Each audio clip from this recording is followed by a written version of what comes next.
Hello and welcome to Possession Football. We're concluding Group A in our series of UEFA Euro 2020 previews as we have a look at Wales. They failed to qualify for the 2018 World Cup but came second in their UEFA Nations League group behind Denmark and ahead of the Republic of Ireland. They qualified second in Group E. Have a look at the full qualifying results in a second, but they won their Nations League group second time round to get promoted to the League A.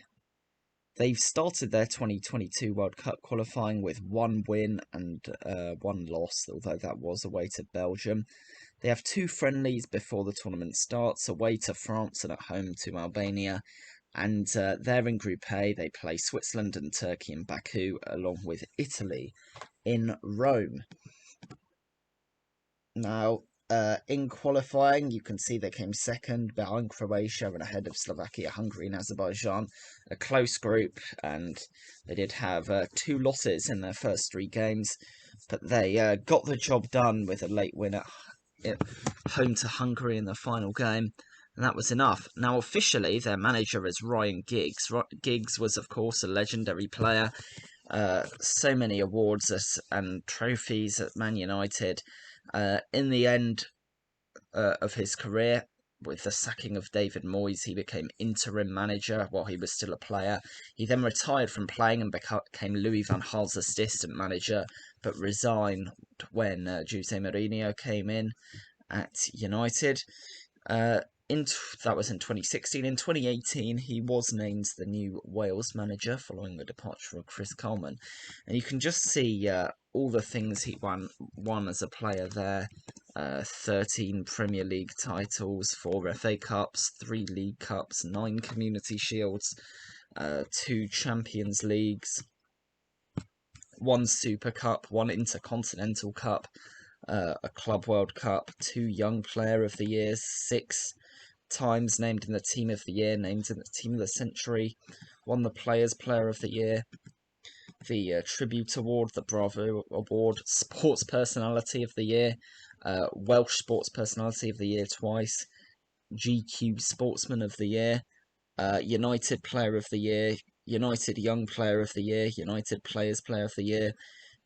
He was named in the Team of the Decade when the Premier League became 10 years old. When the Premier League became 20 years old, he was named as the best player in Premier League history in the team of Premier League history, and he had also made the most appearances. When the Champions League turned 10, he was named in the team of Champions League history. Twice named Wales Player of the Year, twice Premier League Player of the Month, one goal of the season, was the most valuable player in the 1999 Intercontinental Cup, is in the English Football Hall of Fame, won Champions League top assist provider as well as a Golden Foot. Since he became Wales manager, and he won no trophies at Wales, they never even qualified for a major tournament, but he did play for them and refused to play for England anyway. But since he became Wales manager, he did guide them to a runners-up place in the China Cup, and since joining, he won the PFA Merit Award, the Player Career Award, the One Club Award. He's been inducted as an IFFHS legend. He also won an OBE, an honorary degree, and Freedom of the City of Salford.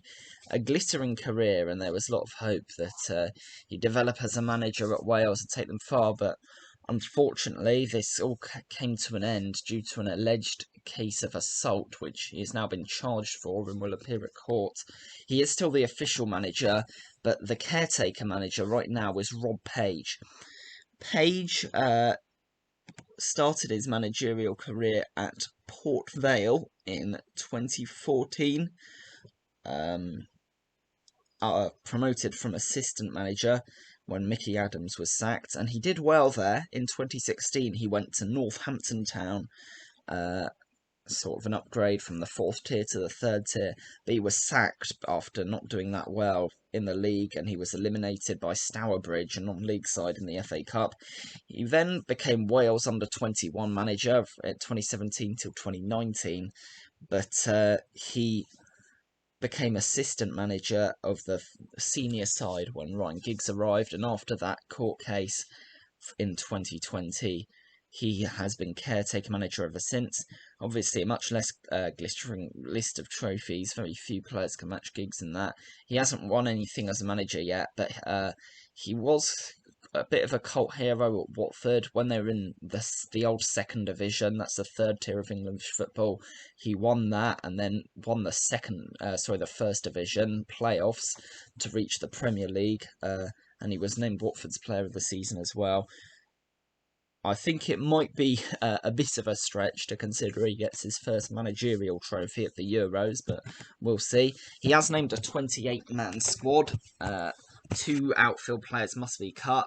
However, there's a few players that haven't been named due to club commitments. That's Daniel James, who's in the Europa League final with Man U. Ben Cabango and Connor Roberts of Swansea, who are in the Championship playoff final, Lincoln's Brennan Johnson in League One playoff final, and Newport's Josh Sheehan and Tom King, who are in the League Two playoff final. Each one included is an extra player taken out, as long as there's 3 goalkeepers and 23 outfield players in total.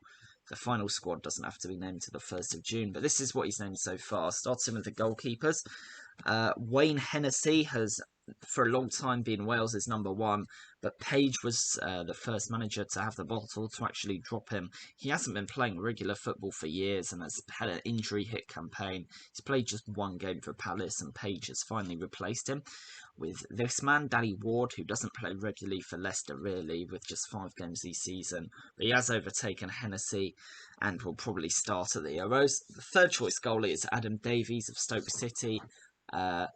He's fought back from injury to reclaim his place at Stoke, the only one of these 3 to be regularly playing football, but he's considered behind Ward at present, and he will make the final squad though. Now move on to the defenders, of which there are 8. The only defendant is Ryan Giggs right now. James Lawrence, who's a centre-back, regularly playing for St. Pauli in Germany's 2nd tier, and will likely be a regular starter for Wales. Ben Davies, the Tottenham left-back, he has got an injury right now, which he'll be hoping to recover from. He can also play at centre-back and left midfield, which is useful because of Wales' formation. He will be a starting player, I think, even if he's only 90% fit, and hopefully for Wales he'll be back in time. I think he will. Joe Rodon doesn't regularly start for the Spurs, more of a rotation or backup player, but whenever he does, he's played pretty well, and he's pretty much guaranteed to start for Wales. Chris Metham has lost his place in the Bournemouth side since the start of the year. He'll most likely make the Wales team for the final tournament, though, if not the starting 11. Chris Gunter of Charlton, he's the record appearance maker, the only Centurion for Wales. He's a right back that can play at centre back as well, or right midfielder. But considering he can't even get a game for Charlton right now, he probably won't be in the starting 11. I don't think he's really droppable for Wales, given his legendary status, but he'll spend most of his time on the bench. Reece Norrington-Davies is basically the backup left back to Ben Davies. He played regularly for Stoke this season, but he's not getting ahead of Davies. Neco Williams, who's been a backup right back for Liverpool, he's playing at left back and right midfield as well this season, and he's going to be a backup for Wales, I'd imagine. Tom Lockyer of Luton, he's had ankle surgery. He'll hope to recover in time for the tournament. If he does make the squad, though, it will still only be as a backup centre-back. Next are the midfielders, and there are 9 players listed as midfielders, starting with Joe Allen, a Stoke central midfielder. He's had to recover from a hamstring injury in time for the tournament. He's considered a bit of a cult hero, not a player that Page would be likely to drop, but he won't get in the starting 11 based on his good reputation in Wales. His last start for Wales was in 2019 because of all his injuries. Joe Morrell of Luton is just a central midfielder. He hasn't even been able to lock down a place at Luton, hasn't made an appearance in February, but Page seems to like him, so he'll probably make the squad just as a backup option at central midfield. One of the players who'll be behind is this man, Ethan Ampadu. He's listed as a midfielder by Wales, despite being a natural centre-back, where he's played for Sheffield United this season. But for Wales, he's normally used as a central midfielder, and that's where he'll likely start in the Euros. Matthew Smith for Doncaster, he's another backup central midfielder, actually Man City loanee. Johnny Williams of Cardiff, he's only made one start since signing for Cardiff midway through the season. It's another central midfielder. He wasn't regularly starting for Charlton even when he left them and they're in League One, so I doubt he'll make the final squad. Somebody that will, though, is Aaron Ramsey of Juventus, one of the first names on the team sheet, central midfielder, alongside Ampadu, and he has missed the last two international breaks with injuries, but I don't think anyone would seriously claim that Ramsey won't start for Wales. Next is Dylan Levitt, a Man United loanee out in Croatia for Istra 1961. He's another central midfielder, probably quite unlikely to make the squad given the amount of options Wales have there. Ruben Colwell of Cardiff, another central midfielder. That's his first call up, and it just seems like while some of the other players are out with their clubs, a good time for him to get maybe a cap off the bench and experience. I doubt he'll make the final squad though. George Thomas of QPR is an attacking midfielder again, or central midfielder given the formation. He hasn't even been a regular for QPR this season. His last cap came in 2019. I doubt he's making the final squad. We now move on to the forwards. There are 8 of those, starting with Kiefer Moore. He's done quite well in the Championship this season, scored 20 for Cardiff up front. He'll get a place in the squad. I don't think he starts down the middle because of the existence of the next man, though, who also plays for Cardiff, Harry Wilson. He's actually more of a winger for his club, but because of some of the other options they have on the wing, he's normally playing more down the middle up front. He's not guaranteed of a starting 11 place, partially because of the good form of Moore, but I do think it seems quite likely. Of course, they don't have to pick the same 11 for every game. But somebody that will be featuring is their captain and their superstar, Gareth Bale. He's a right winger. He can pretty much play wherever they want him to, though. 16 goals in 34 games for Spurs this season, finally getting regular football, coming back from injury, and in good form again. And if Wales want to do well at the Euros, he will have to play a big role. David Brooks of Bournemouth, another right winger. He was dropped from the last squad after losing his Bournemouth place, but now he's back starting for the Cherries again. I think he's going to get back into the final squad. Tyler Roberts of Leeds, he will probably be another player that just makes the final squad as a backup right winger in case anything happens to Bale. He's been quite good when he's played for Leeds this season. Tom Lawrence of Derby, a backup left winger for Wales behind Daniel James, who of course isn't named in the squad, but or the preliminary squad for now, but I'm sure he'll get called up.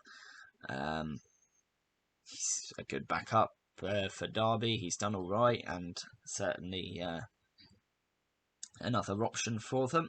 Rabbi Matondo of Stoke, on loan from Schalke, the youngster, a right winger who will probably just make the squad to give him some experience and use as a backup, although I wouldn't be shocked if he wasn't picked because he has struggled for regular game time this season. Mark Harris of Cardiff, who's a natural left winger. This is his first call-up. Hasn't really received regular game time. When he has, it's been down the middle. I don't think he's making the final squad. So the players I think will get cut are Colwell, Thomas, Johnny Williams, Levitt and Harris. I think that Dan James will make it, and the 2 Swansea boys, Cabango and Connor Roberts, will. I don't think Sheehan of King of Newport or King of Newport or Johnson of Lincoln will be called up. Now, Giggs used a 4-2-3-1 in the qualifiers. In his last game before his absence, trialled a 3-4-1-2 against Bulgaria. Page, however, has stuck with the back three that Giggs trialled in his last game, but gone to a 3-4-3. It seems that he'll use that in the final tournament. My predicted starting 11 will have Ward in goal, the centre-backs of Rodon, Metham and James Lawrence, Connor Roberts as the right back and Davies as the left, Ramsey and Ampadu as the central midfield, Bale and James on the wings, and Wilson up front. Although I do expect more to have a say in things as well. Well, Wales' team, it seems quite unbalanced. They have some very strong players, but their group's quite tricky. I think there will be a bit of worry whether they'll make their way out of that group. But we'll see before the tournament. I hope you learned about their squad. And we'll see you for the next one. We're doing our first Copa America predictions coming up next.